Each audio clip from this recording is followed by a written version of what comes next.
historique et véritable avec Robert Kuning. Je te laisse la parole.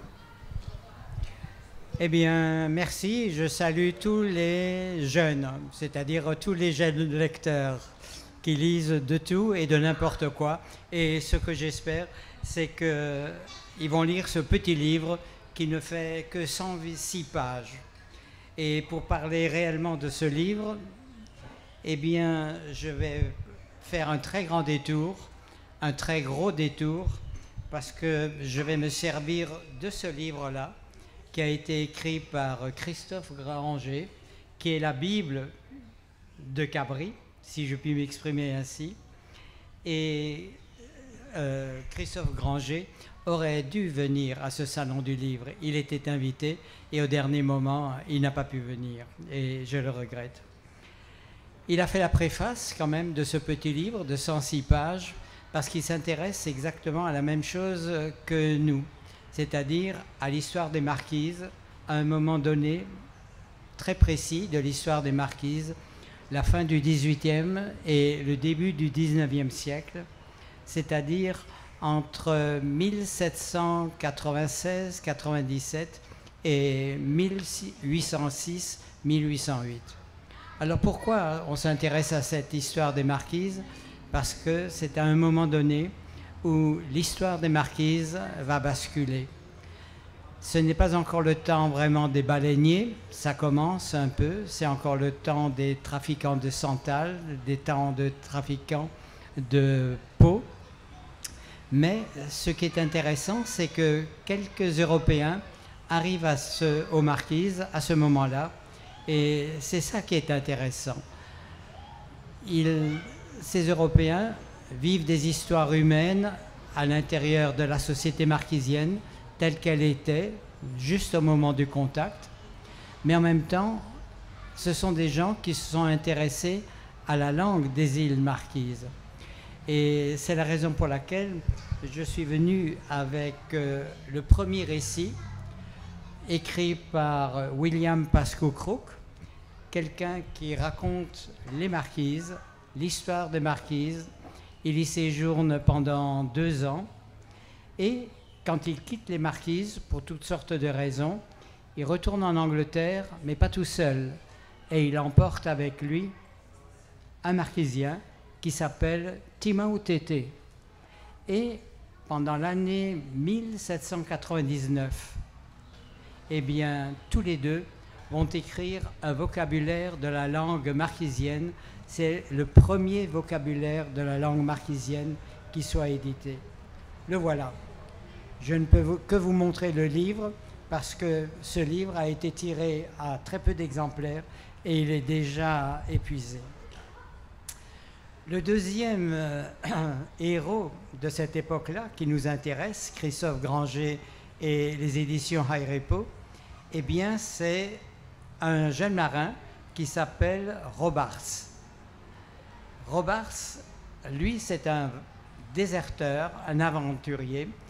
Il déserte de son baleinier un 25 décembre.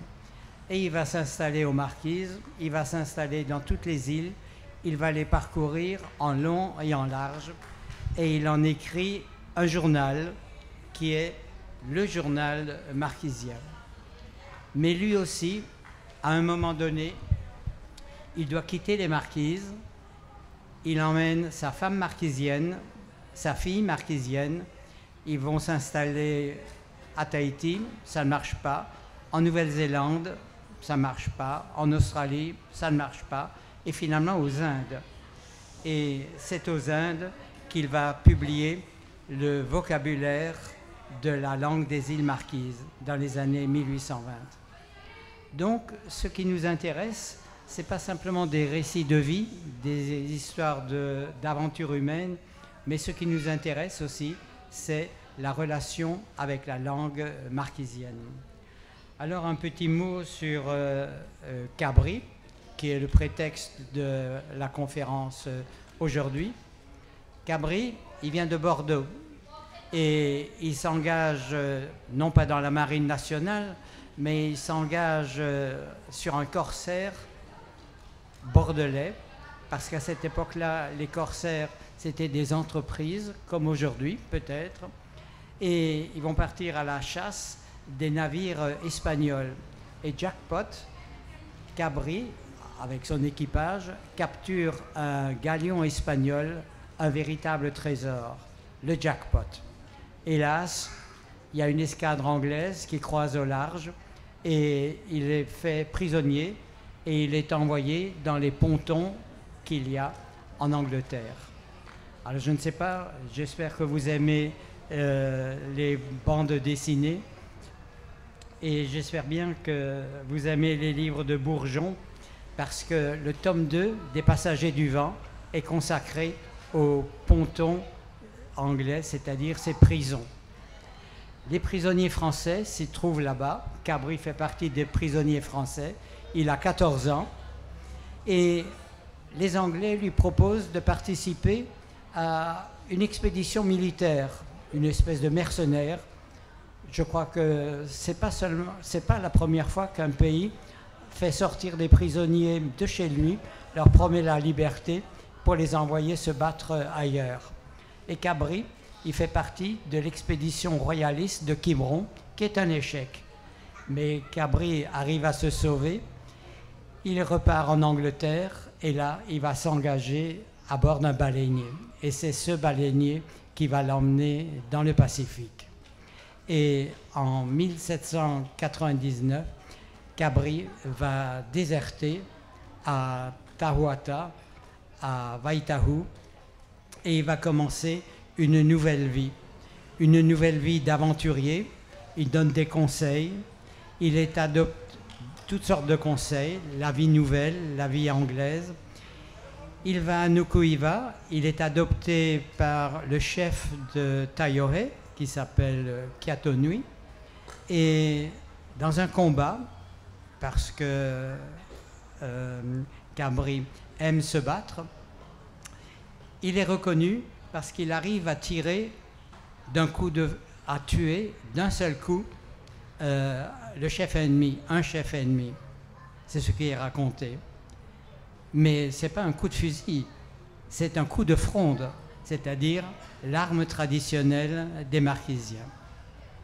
Et en 1804, sa vie bascule, comme il le dit lui-même, un capitaine russe vient troubler mon bonheur. En effet, c'est l'escadre russe, la première circumnavigation des Russes qui veulent marcher sur les traces de Bougainville, de Cook, une expédition russe dans le Pacifique. Et ces Russes, l'escadre, 2 navires commandés par Krusenstern, eh bien, embarquent un peu malgré lui ce pauvre Cabri.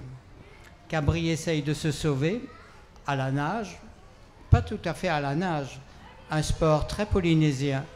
Les Russes lui proposent une planche, non pas pour faire du surf, mais simplement pour pouvoir s'accrocher et retourner chez lui. Ça ne marche pas, et c'est la raison pour laquelle ce pauvre Cabri se retrouve embarqué dans les destins d'une escadre russe qui va aller en Sibérie. Et donc, en Sibérie, Cabri va passer quelques années, et ensuite il se retrouve brusquement du côté de la Russie occidentale, c'est-à-dire du côté de Saint-Pétersbourg et de Moscou. Ça veut dire que Cabri, c'est ça qui est intéressant, il a vraiment plusieurs vies. Il est présenté au tsar Alexandre I, qui lui donne même un poste à Saint-Pétersbourg, professeur, non pas professeur de marquisien, mais professeur de natation. Et c'est lui qui va apprendre aux officiers de la marine impériale russe à nager. Petite parenthèse, c'est pas la première fois que des beachcombers, que des gens qui ont appris à nager avec les marquisiens apprennent par la suite dans les grandes écoles navales aux jeunes officiers à nager. L'autre, c'est le fils de Porter, mais c'est une autre aventure. Donc, Cabri est professeur de natation à Saint-Pétersbourg et il montre ses tatouages, il va faire un spectacle Et c'est ce qui est raconté dans le livre. Par la suite, en 1817, Cabri retourne en France. 1817, c'est 2 années après Waterloo, c'est-à-dire entre la France et la Russie, il y a un échange de prisonniers. Les prisonniers français qui se trouvent en Russie peuvent revenir en France et les prisonniers russes qui étaient encore en France peuvent retourner en Russie. Il faut dire qu'en 1817, la France était occupée par les Russes, comme le rappelle avec une certaine malice Poutine, qui dit que les Russes occupaient Paris. Alors, de retour en France, eh bien, Cabri va présenter ses tatouages au roi Louis XVIII. Et ensuite, c'était en juillet 1817, et quelques jours après, il devient un professionnel du spectacle et il va monter ses premières représentations. Qu'est-ce qu'il peut représenter? De quoi est-ce qu'il peut parler? Eh bien, il ne peut représenter que ce qu'il a, que ce qu'il est, c'est-à-dire ses tatouages marquisiens. Et donc, il va mettre en scène ses tatouages et il va mettre en scène sa propre vie. C'est-à-dire, lui qui a été si longtemps aux Marquises, lui qui maîtrisait si bien le marquisien qu'il ne parlait plus, semble-t-il, le français, eh bien, Cabri va montrer une vie qu'il ne peut plus vivre. C'est la vie aux îles Marquises. Et peut-être qu'il va exagérer certains traits de sa vie pour intéresser le public, comme moi je dois essayer d'intéresser par tous les côtés le public aujourd'hui. Un public, vous avez l'habitude des représentations, que ce soit des représentations musicales ou que ce soit des expositions, il y a toujours un catalogue. Eh bien, Cabri a fabriqué son catalogue. Et c'est ce catalogue qui est l'objet de notre livre. En réalité, il n'y a pas un seul catalogue, il y en a 3. Le premier édité à Paris en 1817, dès le début. Le deuxième édité à Genève, parce que Cabri va faire des tournées internationales. Le troisième catalogue, édité à Rouen en 1822, c'est-à-dire l'année de sa mort. Donc, à ce que vous voyez, j'ai essayé de vous montrer notre livre en faisant un grand détour, en passant par le livre de Christophe Granger et un petit détour par les catalogues. Alors, je vais vous parler maintenant plus précisément de ce livre et des premiers témoignages qui sont des inédits. Cabri, début du 19e siècle, il est donc adopté à Taiohae par la tribu des Tei, chef Kiatonui, le fameux Kiatonui. Et lorsque les Russes arrivent, eh bien, on a des témoignages extraordinaires. Le premier témoignage de la manière dont se comporte Cabri chez lui à Taiohae et à bord du navire lorsqu'il est emporté vers la Sibérie, eh bien, c'est le témoignage de l'officier cartographe von Löwenstern. Alors, lui, il est vraiment fasciné par ce personnage haut en couleur, cet aventurier qui a des tatouages et qui réapprend la langue française. Löwenstern, il parle français et ils parlent tous les deux. Et c'est Löwenstern qui, à un moment donné, parle de Cabri. Löwenstern écrit son journal en allemand, bien entendu, et il parle der Franzose, c'est-à-dire le français. Et il dit que ce français, c'est un homme qui s'est rendu tabou lui-même. Alors, je vais vous lire le tout petit passage lié à ça.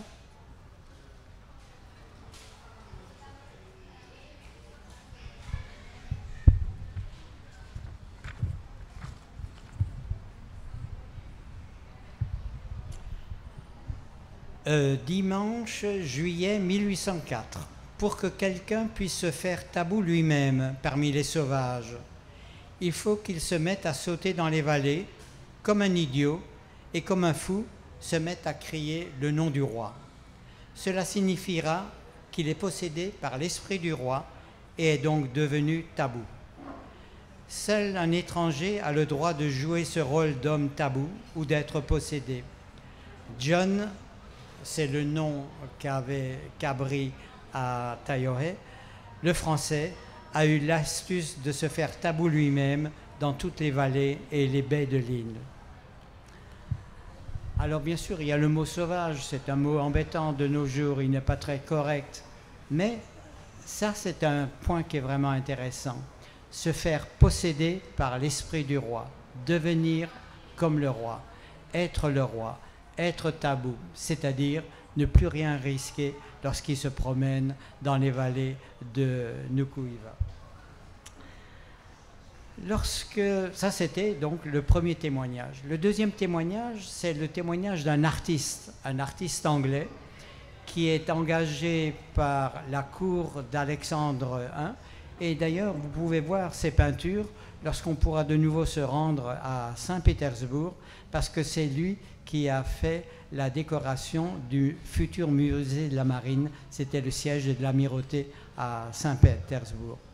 Ce monsieur, cet artiste, s'appelle Keir et il va rencontrer le professeur de natation, Cabri, chez un aristocrate russe qui est très très connu, et il va être fasciné par deux choses. D'abord par la prestance de cet homme, et il écrit, et c'est le titre de son témoignage, comme un dieu, Cabri comme un dieu, un corps harmonieux dont les traits sont rehaussés par les tatouages qu'il compare à des émaux. Vraiment, Keir, cet artiste qui a fait de nombreux dessins, eh bien, il est fasciné par Cabri. Le seul problème, c'est que je n'ai pas encore retrouvé le moindre dessin de Robert Keir dans ses archives, parce que je suis sûr que Robert Keir a dû, parce qu'il était fasciné par cet homme, il a dû en faire des dessins. Et le troisième témoignage inédit, alors on revient à bord du bateau russe, celui qui va emmener Cabri en Sibérie, c'est Langsdorff. Langsdorff, c'est un officier, mais c'est surtout un médecin, c'est le médecin d'abord, et c'est le naturaliste qui accompagne les Russes dans leur tournée. Alors, Langsdorff est lui aussi fasciné par Cabri, par ce qu'il raconte, par ce qu'il est, et il le fréquente à bord de la Nadezhda, c'est-à-dire le nom de ce bateau russe, et ensuite il va le retrouver à Saint-Pétersbourg, et il le voit représenter ses tatouages et raconter sa vie. Alors là, il y a quand même un écart, et Langsdorff le compare non pas à un reporter objectif de nos jours, mais à un affibulateur.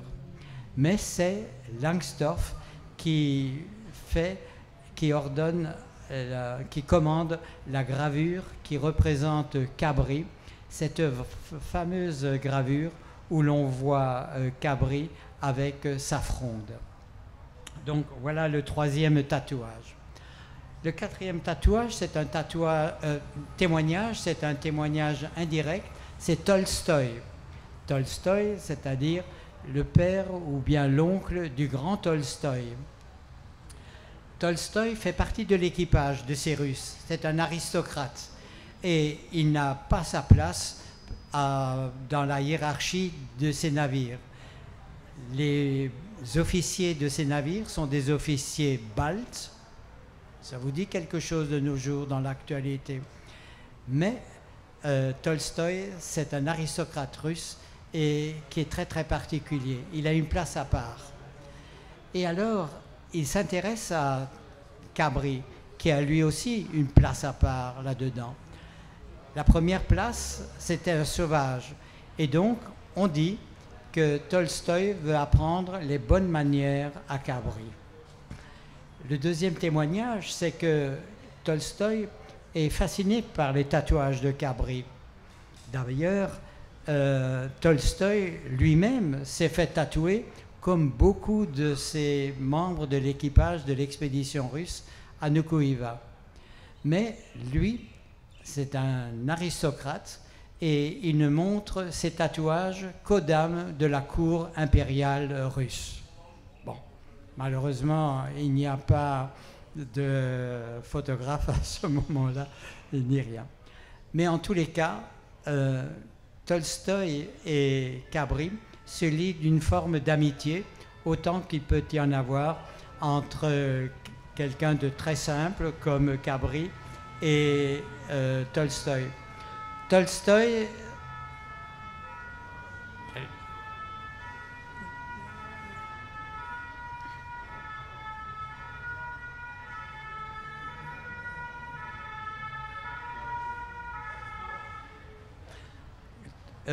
Tolstoï est donc tatoué comme Cabri et tous les deux se retrouvent parce que tous les deux sont, d'après Robert Sachs qui a regardé les textes même de Tolstoï, ils sont tous les deux des machos et des violents.